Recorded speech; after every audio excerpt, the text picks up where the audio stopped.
Good morning, Oaklawn Today race fans. We are so excited that you have come to the center, the epicenter of racing, as we are very happy as we got opening day in the books. I'm Nancy Holthus, joined alongside track announcer Matt Dinnerman. We had such a fantastic day yesterday. I think they said the attendance was around 15,000. So might have been a few people that played hooky yesterday, but we were very happy to have them on track with us. How did your opening day go, Matt? It went well, yeah. I think the racing was great. Of course, the atmosphere, we set a high bar expectations-wise, but we hit it. Yes. So that's our fans for you, as we talked about yesterday.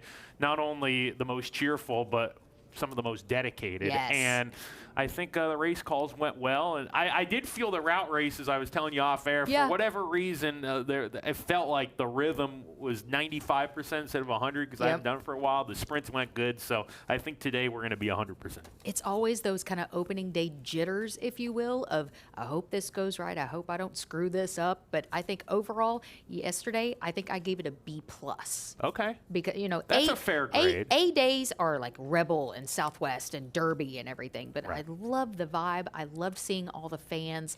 And I'm ready to continue on. Well, hopefully we can try to get an A- today. Maybe that could be our goal. That's a high bar to set. That is a high bar to set, yeah. At least get to the B+. But I think that's a very fair grade on your part, Nancy. We will definitely see how diehard our fans are tomorrow when temperatures are really supposed to drop. I think at last glance, the high tomorrow was right around the freezing mark. Okay. So it might be a little chilly. I might have to break out the furs. That's a good point. I've always said I'd rather be a little too cold than a little too hot because if you dress light and you're hot and sticky wherever you may be, there's nothing you can do. If you're too cold, you can warm up, put on some layers, and everything's good. Yep, I agree. And then after the races, Nancy, after a huge weekend for us, we can go home and watch Netflix and get under the blanket. A little Netflix and chill. I'm all about it. Let's take a quick look at our weather page and see what Mother Nature has in store for us today.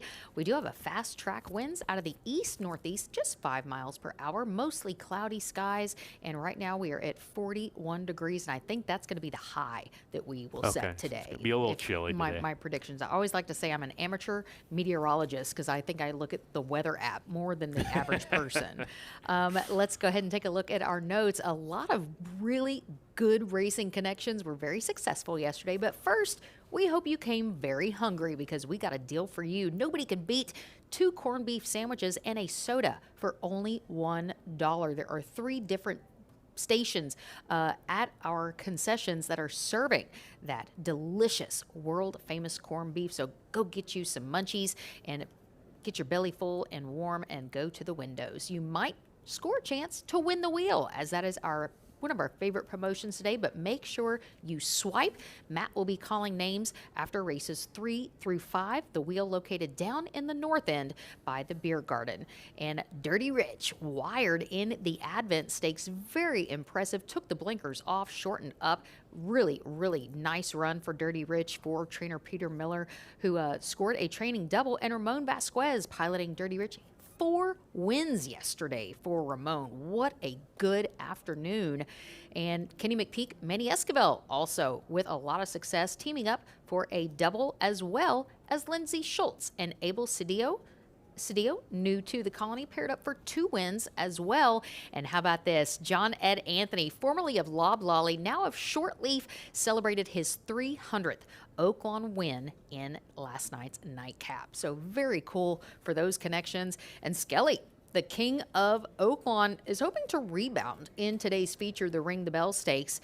And horsemen will today honor the late, great trainer, Hall of Fame trainer D. Wayne Lucas, and that will be directly after race number 2. We want to encourage everyone to get outside, and we want to invite the children to go into the winner's circle. That was a big deal for Wayne to always take a child into the winner's circle, let them experience that. And he would always tell these amazing stories, Matt, of, taking kids down to the winner's circle and years later getting letters from those kids saying that they really did become racing fans, how much they appreciated it.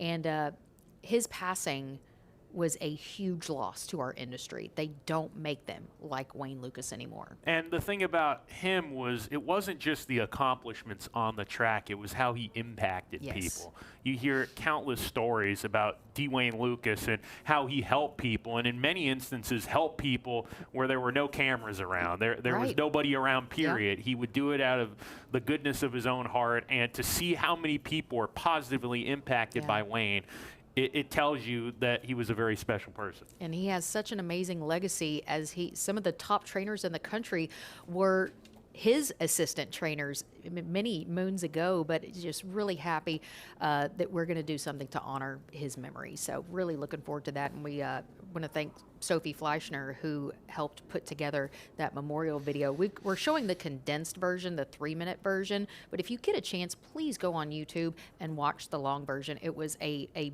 love project, and a lot of tears were shed when making that. But yeah, definitely come out to the winner's circle after the running of race 2. We've got 10 races on the afternoon program, so let's go ahead and get started as we take a look at race number 1. It is for maiden fillies and mares, claim price of $12,500, and they will go 6 furlongs in distance. And it's going to be an interesting race, Matt, because not sure if there's too much form, a lot of experience, and a lot have been professional maidens. And that's what makes it a little bit difficult. These aren't any world beaters in here for maiden 12-5, but I'm looking for one that at least has some sort of decent form against tougher company, dropping in class, not suspicious, maybe just needs it to get the win. I think with this type of group, it's all about just finding the right field for them. And I think Jetpack really the check boxes are ticked off for Jetpack, coming off a neck loss for maiden 30, going 2 turns at Remington, takes 2 months off, a freshening for Ray Ashford, and now cuts back to a sprint distance. Was 3rd on debut sprinting at Remington Park in a maiden special weight there. So I think this filly should be fine going the 1 turn. She needs the drop. She's getting it. I think it's maiden diploma time. Well, I always like an underdog. That's why I'm going to go with the number 5 on top. Adeline, very happy to see Lon Wiggins join us back. He didn't train for a couple of years, just was down on horses, and he is back with a private trainer for Workman Ranch LLC. And Francisco Arrieta getting the leg up here, does race 2nd off the claim, but I like how sharp she is out of the gate. We like to call that quarter horsing out of the gate because they just make that really nice shot. And I'm hoping we'll get into a good position early and not leave her too much to do. She is a professional maiden and hoping to graduate in career start number 24. Okay, so she's a professional maiden. She is definitely a professional maiden in that one. The opener race also kicks off the 50-cent pick 5 as we kick on to race number 2, the first leg of the 50-cent pick 4. This is for the fillies and mares, 3-year-olds and up. Claim price of $12,500, all non-winners of 2, and they also will sprint 6 furlongs. We did have a scratch of the number 3, but leaves us a good field of 9. There's a field of 9 here, and the one thing I noted is there's not a lot of speed in this race. So with that in mind, I picked the rail horse here, just like you did, Nancy. Right. Spirit to Inspire. Very much, I was going to say a trip play, very much a pace play in here. Broker maiden for just $6,250 at Hawthorne. She won by 10, though, so she was much the best that day. In for 12-5. Usually I don't love when maidens are in for a tag and you see the tag increase against winners first time out. I don't usually love that, but in this case she won for fun, and from a pace scenario, she looks like she's going to get the first run of everybody, and it looks like she can very much clear off in the lead. So Manny Esquivel, who's riding for the first time, he won a couple races yesterday. He's off to a good start. So I'm thinking he's just going to send her from the rail. Hopefully she breaks well. And a daughter of Instilled Regard, who at his best was a very fast sprinter. So the pedigree says 1 turn for her, too. Yeah, absolutely. I just second everything that Matt just said. And yeah, kind of void of speed against this particular group, but I like the way that she did it, scoring every point of call. And Spirit to Inspire looks to give Manny Esquivel, hopefully, a victory on the afternoon program. Race number 3, as we move forward, this is a really competitive 50 starter for 3-year-olds and up, and they will go 6 furlongs in distance. Did have some I think key scratches out of here. The number 6, Cloud Without Rain. Also, the number 9, Hailstorm, is out of race number 3. I think Hailstorm was the one that really, with that in mind, there's one major contender out of this race. I picked Incursion, hasn't won in 3 races, all at this level, started on 3, went off favored 3 times as well. So right off the bat, you have to wonder, is this one a money burner at this type of condition? But was facing tough company at Churchill Downs. I mean, only lost by a nose 2 starts ago to a runner who came right back to win their next start against tougher company. So you look at who this runner has been running against. I think this is a little bit of a softer group, just a tad. This is still a good field for starter 50 non-3, but I'm hoping this run can stock the pace. And here's another race where there is a little bit of pace in here, Nancy, and I think this one will get the good stocking trip. I'm going to go, well, my top selection is Matt's 4th, and we're going to kind of switch that. I'm going to go with the number 8, Tejon Pass, coming from the barn of Peter Miller. Peter having 2 wins, getting off to a great start of the holiday meet. Sal Espinoza is new to the jockey colony. I met this young journeyman in the barn area just a few days ago, and he is the nephew of Triple Crown winning jockey Victor Espinoza. And you kind of can see some resemblance there, but Tejon Pass is definitely knocking at the door. The last time we saw him, it's been a while, was all the way back in the 2024 Rebel. He then went on to have some success over the turf out in Southern California, but he comes back exiting a 3rd after showing a lot of early speed, racing 7 furlongs, got a little leg weary late, so I like that just slight cutback to 6 furlongs for Tejon Pass this afternoon in race number 3. But some really good fields, and we always talk about, you know, how sometimes these top level starters can be as competitive and maybe even tougher to handicap than a regular first level allowance. I would say so, and it really is a springboard condition to that first level. Maybe if you're not quite ready to run there, but you're eligible, you can run in a starter and see if you're good enough to maybe take the chance against first level, and if you're not, maybe it's an indicator you need to go to a claiming non-3 type of race, or just an open claiming if that's what's available. These are very competitive races, and typically the runners that are best in these races earn very solid speed figures that are fairly comparable to the first level. Speaking of speed figures, one thing I noticed, and I had a few people come into my office or stop me in the grandstand asking me about the numbers that are on the overnight and also in your program. They're next to the horse's name. Those are the Equibase speed rating figures.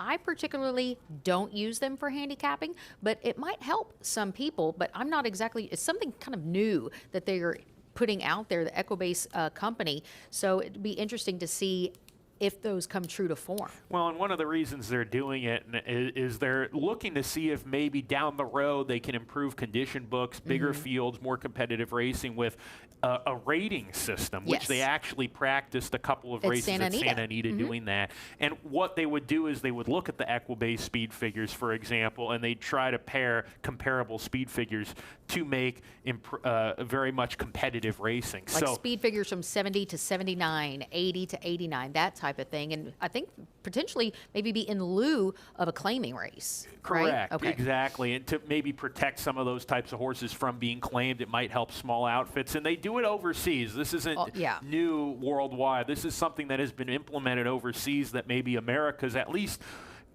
in their toe in the water to see if maybe that's something we can do. Maybe it's not. I don't know. But it's definitely something that they're looking at, and they're also very much studying the speed figures, what these horses are earning, and who's winning these races if those speed figures hold true. Yeah, we'll find out and kind of keep tabs of that, if you will. A lot of scratches in race number 4 kind of really took out some of my selections. This one is for 3 and up, non-winners of 3 or non-winners of a race since June 13th, $10,000 tag, and they're going to contest a mile and a 16th. As you can see, a lot of scratches taking out numbers 3, 8, 9, 12, 13, and 14. So now we have an abbreviated field for race number 4. Yeah, a field of 8 here, and the big favorite in this race on the morning line, Rockin' a Halo 8-5's out, Sharp Spark 3-1 on the morning line's out. So your main contenders, I mean, this is as big of scratches as you'll find in a race, Nancy. Just like race number 2, only with older route horses, I went with a lone speed horse in here, Gino Hollander. I just hope he's fit enough off a 5.5-month break here, but he only runs well when he's on the lead, and usually when he gets things his own way. And this time around, there's really no speed in here to go with him. Ember's been on the lead in the past, number 2, but only because they went very slow in a race. I just don't think anybody's fast enough to go with Gino Hollander, and if he's fit enough, I'm going to try to see if he can go gate to wire here. We're not going to get the price we were hoping, Nancy, because of 2 scratches with those morning line favorites, but who knows? Maybe off the layoff here, he's inconsistent. Maybe people steer away, but he's my pick. I'm going to go. I wound up scratching into my top selection. That's the number 10, Eldon's Prince, coming from the barn of Bob Young and apprentice Ron Huckabee. The Oklahoma native has had a very good spring and summer at Prairie Meadows. He is represented by Brian Assman, who also represents Tyler Bacon, and we know Tyler Bacon had a phenomenal meet here last year. Yes. So Brian doing a really good job, and I also want to give some credit to Valet Cody Ungles. He kind of is really good at taking these young riders, either the apprentice or these young journeymen, and really helping mold them. He is such a fantastic horseman in his own right, and really does take these guys under their wing, or under his wing, excuse me, and you can see that parlay to the racetrack, which is very important to have those mentors. And the thing is, in all honesty, being a jockey, it's very mentally stressful. Yes. You know, life isn't always fair, so some people have it easier than other jockeys. It's just how life is. But it's really good to have, especially for valets. The valets not only work for the jockeys with cleaning their equipment, but they're also support systems for the riders. I love that. The best valets can be in the room and see their riders maybe that are struggling and need a little pat on the back. And I think that in athletics, no matter whether you hear about it or not, because I was an athlete for 15 years, there are always times where you need support, you need that one-on-one with people that you trust, and valets are very much a part of the success of the riders, a huge part. And I like that.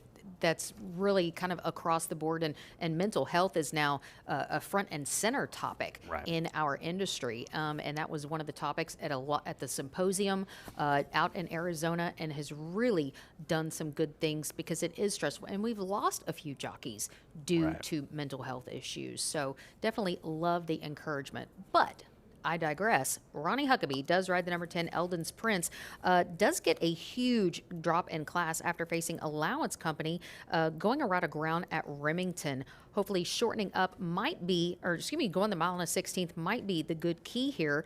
But second off the layoff was around 19%. And also, we'll see if this drop in class can get Ronnie Huckabee his first win of the holiday season. So very excited to see a lot of the new faces here as well. We have, like we talked about yesterday, about 10 new jockeys here, a number of new trainers as well. And a lot of them have a lot of talent. It's just about getting the right opportunities, and that's how it is in this whole game, Nancy. Absolutely. Race number 5, let's talk Arkansas bred maiden allowance 2-year-olds, as they will go 6 furlongs in distance, and we have a full field of 12, and it's always a little bit scary going into the being in the paddock, because they're right to your left, they're right behind you. So yeah, it's also race number 5 kicks off the first leg of the $1 Classics Pick 6, and I believe there's like a carryover of around 7,900, somewhere around that. I've got it written just down. under $7,000. So that's a good thing if you can win it, because the pool's going to be decent today. Beginning that $1 minimum bet, the Class 6. I'm picking a horse, my favorite angle, cutting back from a route to a sprint. Now, unlike a lot of them that are coming back in 3, 4, 5 weeks, this one hasn't been seen in about 2 months. So fitness-wise, I don't think the angle applies as much. That said, I like this runner's first effort, number 9, Sioux Empire at Delaware Park against Open Company. I thought ran a respectable third against Open Company and finished behind a next out winner, and then came back and was third best in a route race. Back to the sprint game here for Mac Robertson. Sioux Empire with Julio Hernandez, who is a rider that this week has been primarily riding horses for Mac Robertson, and Julio Hernandez 20% on the page from 691 starters. So I've seen him ride when I'm at Monmouth. Very good rider, very underrated. I'm going to go just to the inside with the number 8, Makeshift's Legacy. Steve Asmussen giving the mount to Ricardo Santana. Those two have had a lot of success together, and we'll see if they can team up here. Not a great debut, ran a well-beaten 5th, but sometimes horses do need to start just to get familiar with the process. really impressed with the improvement that this one showed next out, also at Remington, and showed a lot of front running speed, kind of battled on the front end and was able to hang on for second, just beating a neck. So hopefully Ricardo can really quarter horse this horse out of the gate and get in a good position, because I love the speed that this one has shown, and only a few first-time starters in this particular field to kick off the $1 Classics Pick 6. Before we get to race number 6, we're going to take a quick break, and when we come back, it'll be the first leg of the late 50-cent Pick 5.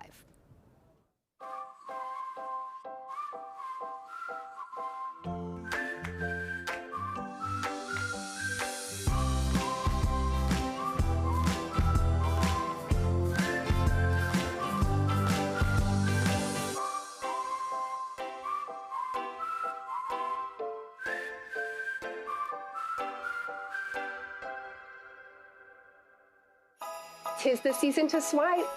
Christmas Cash is back with $25,000 in cash. This December, every swipe at our swipe stations could unlock more than just prizes.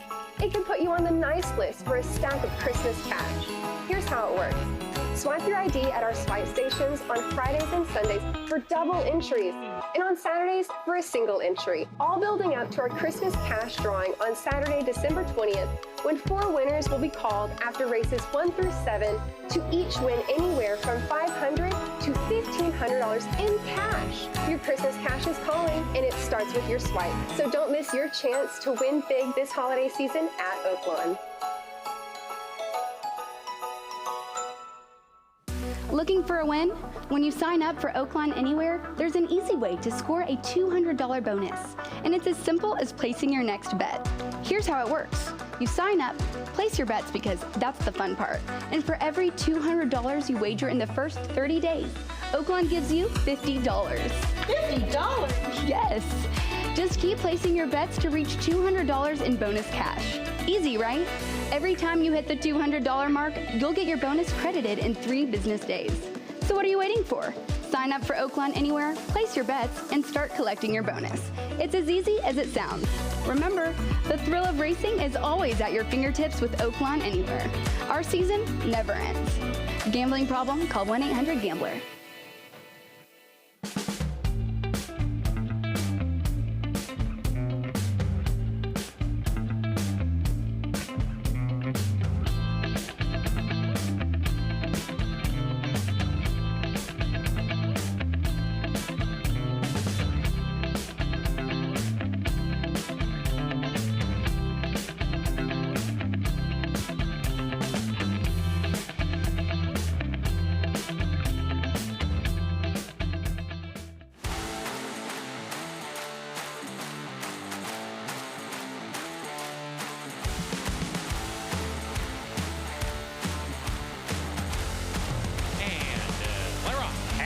Choice gaining good ground down on the fence. Goldport on the outside. These two head to head. Happy as a Choice has taken the lead. Happy as a Choice. Ramon Vasquez sweeping the stakes double.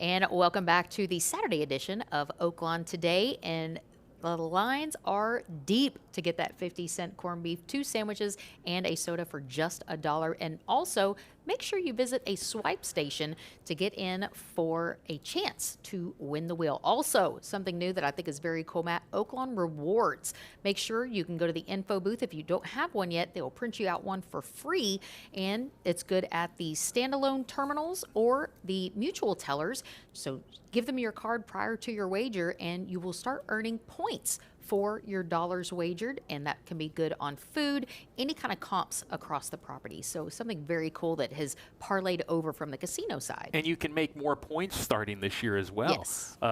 It used to be 10 to 1, now it's 5 to 1. Yes. So every $5 you play, you get a point. And as you said, you can play in the casino, you can play here, and it's the same, which is not seen in any racetrack casino anywhere in the country. Not that I like to say we're the first in a lot of things. We are. Yes. And the industry can a lot of times follow suit because they see how it works for us. There is, look, if you're sick of inflation, today's the day to come here, because 50-cent corned beef sandwiches, you won't find a deal like that.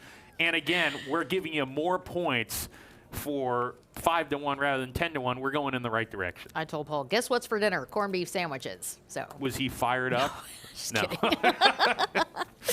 Race number 6 is the first leg of the late 50-cent pick 5. It is for 3-year-olds and up, $30,000 claim price, and they will contest 6 furlongs in distance. Did have a couple scratches of the 9, 11, 13, and 14, and the hard-knocking 10-year-old Payne. He is back. Oh, he's back, and he's as cool of a horse as you'll find anywhere. I mean, this guy is 10 years old, loves to run, can implement any sort of running style. He's just the pro's pro.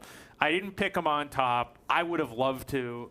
I mean, this horse just shows up every time he's on the track pretty much, especially at this point in his career. But I'm going to pick a horse that's a better price, and you picked him third, Nancy. He'll probably be a decent price. So I think it's good that at least you sort of see this horse has some live chances here. Lundberg, who comes off a neck loss at a second-level allowance at Hawthorne, in for 30 today.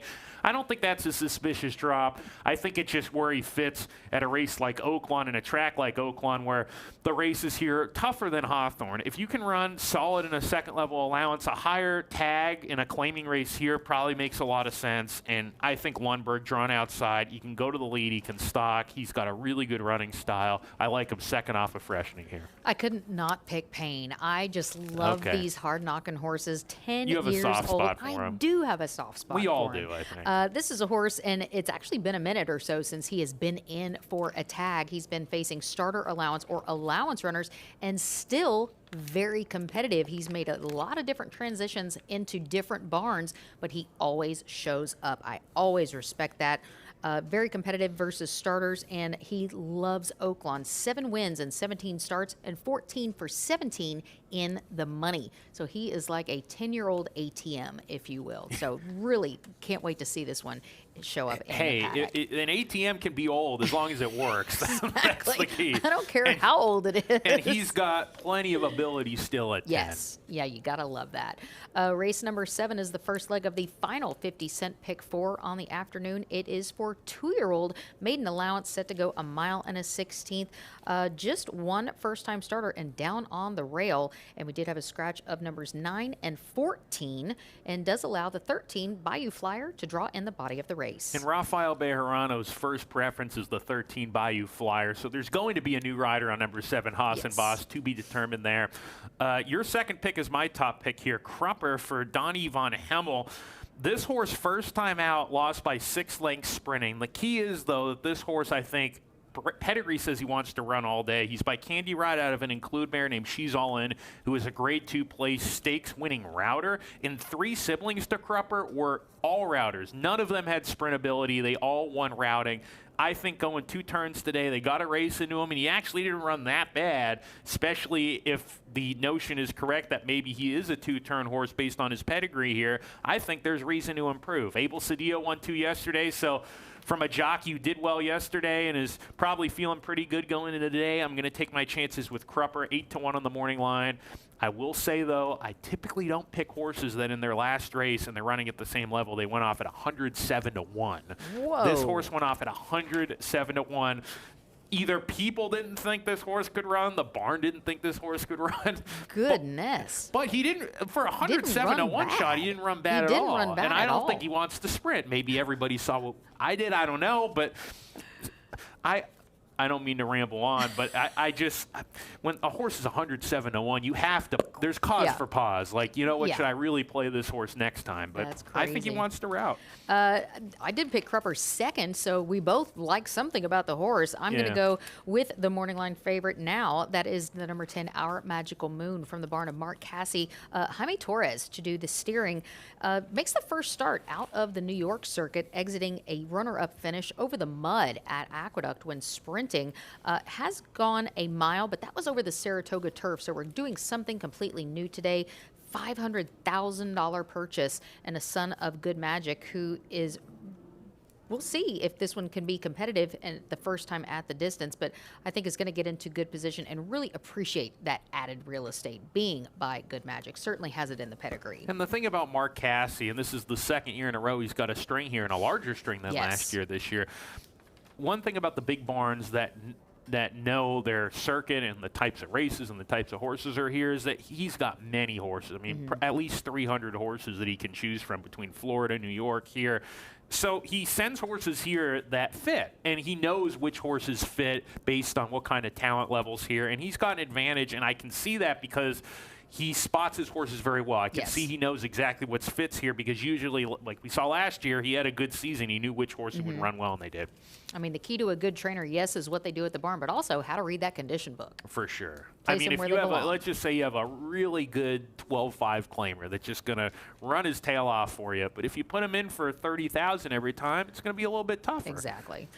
Race 8 is our feature in the first leg of the $3 Get Out Pick 3, and this is the fourth running of the Ring the Bell Stakes, $150,000 purse for 3-year-olds and up, and they're going 6 furlongs. And Ring the Bell is very near and dear to my heart, very big advocate for off-track thoroughbreds, and we will have the Arkansas Thoroughbred Retirement Foundation presenting the trophy this afternoon for the Ring the Bell Stakes. And every time you hear that bell, yes, an angel gets its wings, but also donation is made to our local aftercare fund. So very important for everybody to get a chance to ring the bell. Did have a scratch of the number 5, Ghost of Midnight, and it's a very good race for $150,000. A lot of horses in here have that stakes pedigree, and it's going to be a very interesting to see with all the speed what's going to happen. Look, if you just exit it out, ring the bell, and put Count Fleet, it would look like the same type of field. This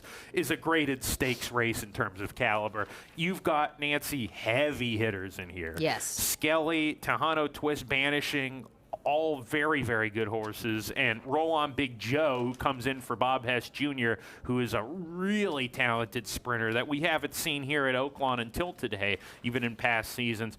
I'm going to pick the king of Oaklawn here, Skelly. I don't know what to make of him because his form's poor. He just looks like a new horse when he's here at Oaklawn. Yeah. But even his last 2 races weren't quite as good as some of his better races at other racetracks, especially last time out, things just didn't go well for him.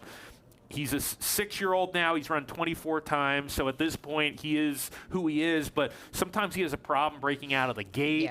At times, that could be a concern. If he breaks out of the gate, he's very fast, and he loves this track, and I think he's fast enough to win. But he's got to do things right today, and that's the key. And this is a tough field, so even for a horse like him, there's very little margin for error here. Yeah, because of those recent kind of gate debacles, if you will, from Skelly breaking last or next to last out of the starting gate and just really not showing his old self. But we did mention he is a true horse for course. I also like the fact that he gets reunited with Ricardo Santana, who knows this horse like the back of his hand. So he knows how to get him out of the starting gate in good form. With that said, though, I did go with the Bob Hess trainee, Roll On Big Joe. Julian Leperoux aboard. Just comes off a win in the Bet on Sunshine at Churchill Downs, showing a lot of speed and makes the local debut. But I love the fact that this horse can put wins back to back, and he's done it multiple times throughout his career. It's like when he gets good, he stays good. So we'll see what happens in this event. But man, it's a very tough field. I mean, let's talk about Banishing. This horse can do everything. He can route, he can sprint. He did make an appearance in the Breeders' Cup Sprint, had a horrible trip. So it's almost like Derby and Breeders' Cup. I'll give a horse a pass because it's just an anomaly. Well, and he was running against the best sprinters we have, not only in the country, but probably the world, because as everybody out there, most of you probably know, dirt sprinting, the best are here in America because a lot of countries run just turf anyway. Right. So you can be forgiven of that, and you're right. This horse on the far turn, it was a disaster. Couldn't make a move at all. Was steadying multiple times. This, amazingly, is a class drop for him when you look at who he ran against. That's weird to say that. He is just a warrior. Yeah. I mean, he can do anything. He runs hard. He runs often. Yes. He's like an old throwback horse. Absolutely. But David Jacobson, the way he's trained him and managed him, it's worked, and they've made a lot of money doing it. And with pace in here, he's going to be able to sit off that pace and we remember him winning the Oaklawn Mile and second in the Oaklawn Handicap. But remember, when he first got here last year, he was best sprinting, and it looked like he was a sprinter. So this horse can sprint. Should also note that Roll on Big Joe was cross-entered for a $250,000 stake at Turfway, decides to run here. Yeah. And I think if all goes well, maybe he'll stay and participate in the rest of the season. I think that's a possibility. And I saw Bob Hess Jr. at Del Mar in November, and he told me the Count Fleet's a long-term goal for that's him. amazing. Good to know. So he actually, this was a little bit of a surprise that he was here because he didn't mention the Ring the Bell. So we're happy to have him here. And as you mentioned, Bob's a great guy.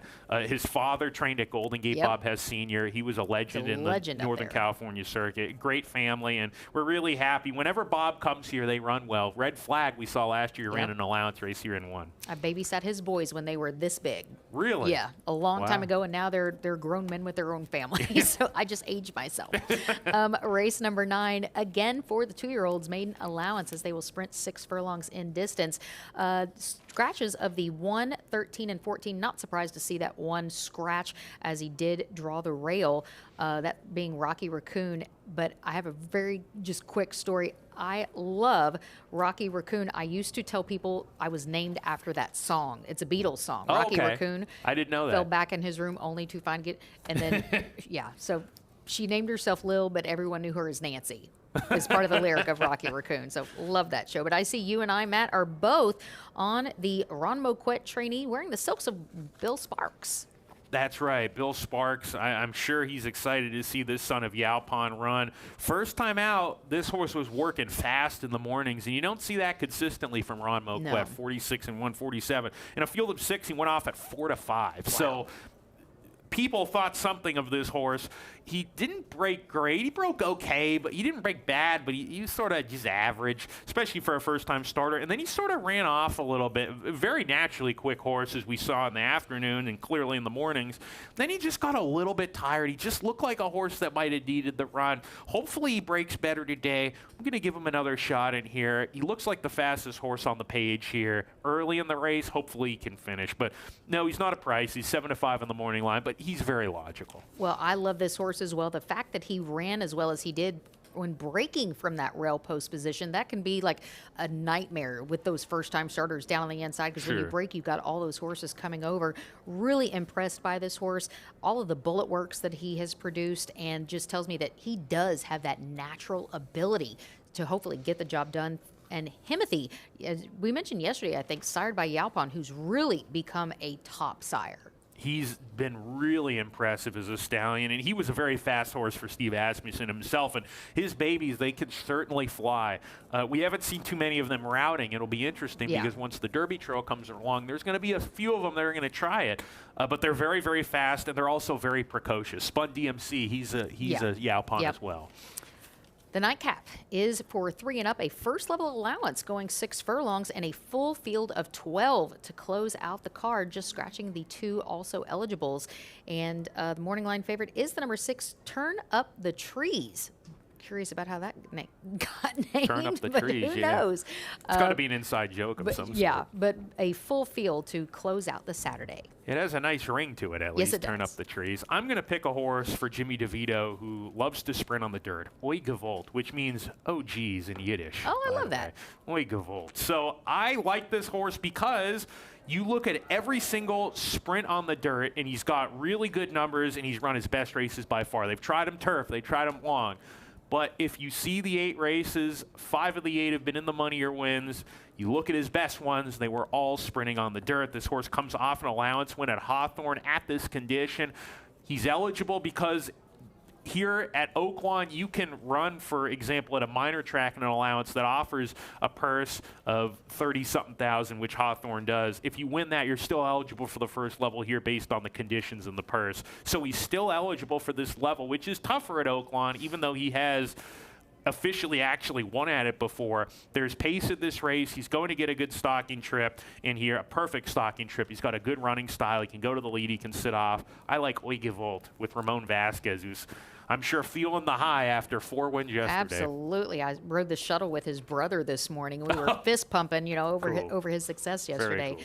I'm going to go a little further to the inside with the number 3 Viking from the barn of Randy Morse, Ricardo Santana in the irons. I like the fact that this runner shortens up after facing tougher second level allowance option 80. That was going 7.5 furlongs at Churchill Downs. I think that slight cutback to 6 furlongs is going to be right in the sweet spot for this 4-year-old. So really good effort, and did get the first level allowance win over the slop in Indiana, but because of the money of the purses that they do provide, still makes this horse eligible. So Viking it is for me, and in the cold, I'm thinking for the nightcap.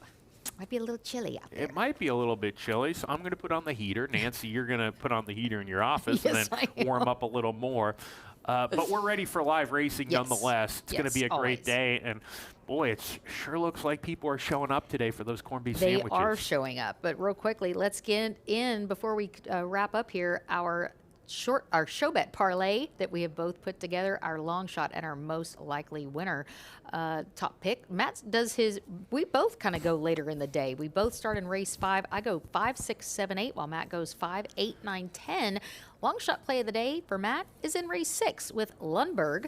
And I'm going to go with the third with the number 8 Tejon Pass. Top pick sponsored by Oaklawn Anywhere.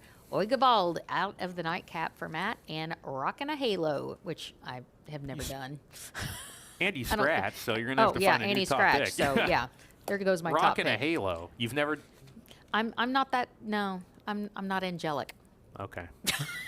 I think Paul would tell you that if he had a chance. You just said earlier in the show, an angel gets their wings. I guess we need When to the find bell your rings. wings. When the bell rings. rings. Maybe I'll sprout Go some to the wings. You bell, go. ring it some I point know, this I need to season, go and then ring maybe that we bell. will see Nancy with angelic wings ready to fly Maybe. away. Christmas is near. Yeah. Don't forget to join us outside by the winner's circle after the running of race 2. We definitely want to invite all the kids that are on track to join us, as well as we honor the legacy of the late, great Dwayne Lucas. Matt's going to head up to the roof. You'll see me in the paddock giving you some further analysis and hopefully giving you those winners. So for Matt Dinnerman, I am Nancy Holthus. Good luck and good racing.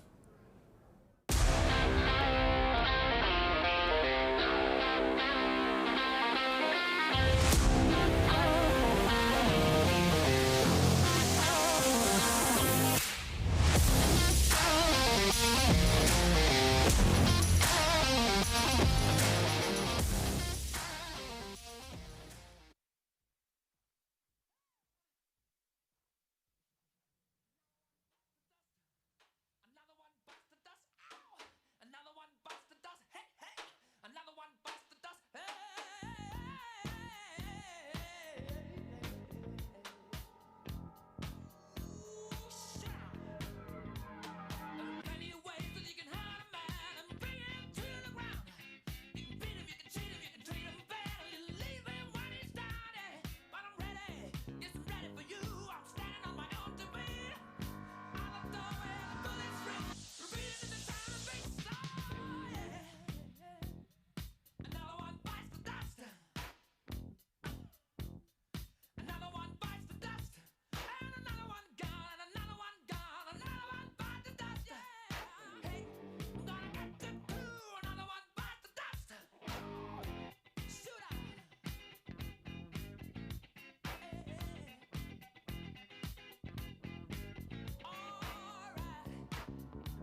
Good afternoon, ladies and gentlemen. Thank you for watching and wagering on Oaklawn Park. Folks, without further ado, we now ask you to please rise and remove your caps for the playing of our nation's anthem.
All right, ladies and gentlemen, you can now get out your pens, pencils, and programs because we now have today's changes. Here they come.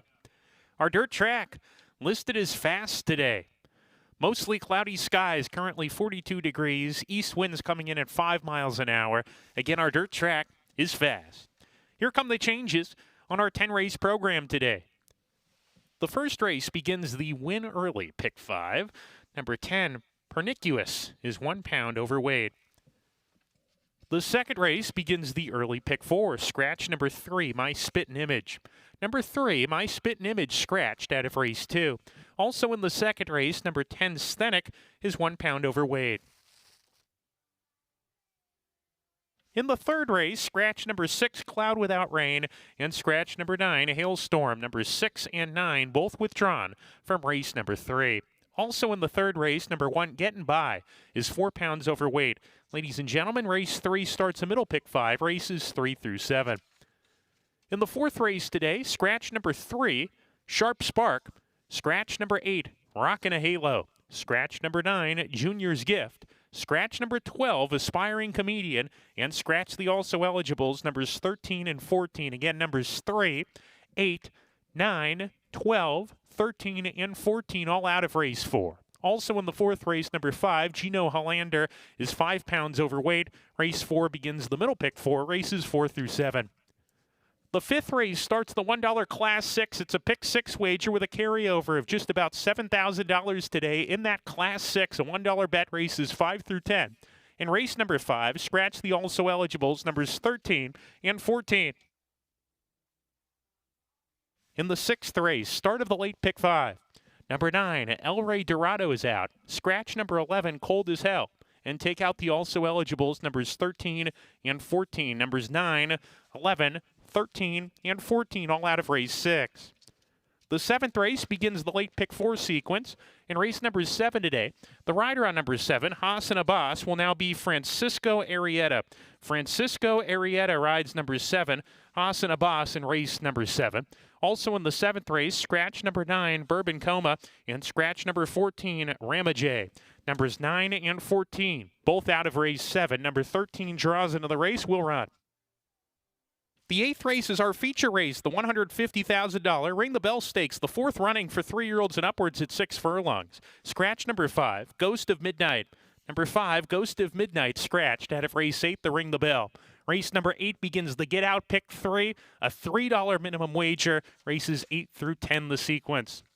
The ninth race starts the $5 minimum final daily double. Scratch number 1, Rocky Raccoon, and scratch the also eligibles, numbers 13 and 14. The finale is race number 10. In the nightcap, race 10, scratch numbers 13 and 14. The also eligibles out of race 10, and number 2, Nikolai, is 2 pounds overweight.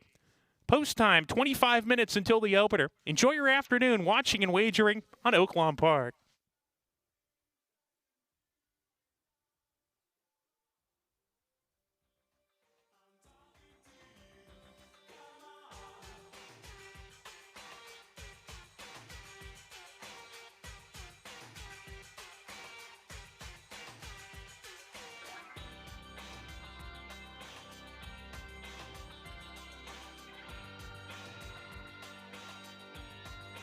Hey racing fans, ever wondered how to structure a Pick 5 ticket without breaking the bank? Let's break it down. A Pick 5 means picking the winner in 5 consecutive races. It's often one of the best value bets in racing. Small bets, big potential payouts, but building a smart ticket is key. You can choose multiple horses in each race, but the more horses you add, the more your ticket costs. Let's say you're playing the 50-cent Pick 5 starting in race 1. I like 2 horses in race 1, 3 horses in race 2, 1 horse in race 3, 4 horses in race 4, and 2 horses in race 5. Let's figure out the cost of your ticket by multiplying the horses in each leg. So 2 times 3 times 1 times 4 times 2 equals 48. Now since you're playing the 50-cent ticket, your total cost is $24. Since I picked 1 strong horse in race 3, I was able to add more horses in the tougher legs without raising the total cost too much. It's all about balance. Spread it out in unpredictable races. Single a standout you trust, like Sophie did in race 3, and stay within your budget. That's how you build a Pick 5 ticket. Good luck at the races.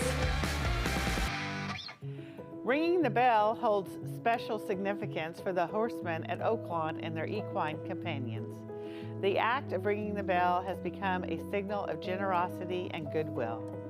It signifies that a charitable donation has been made to the Arkansas Thoroughbred Retirement and Rehabilitation Foundation. The racing community comes together to support the welfare of retired racehorses through these heartfelt contributions.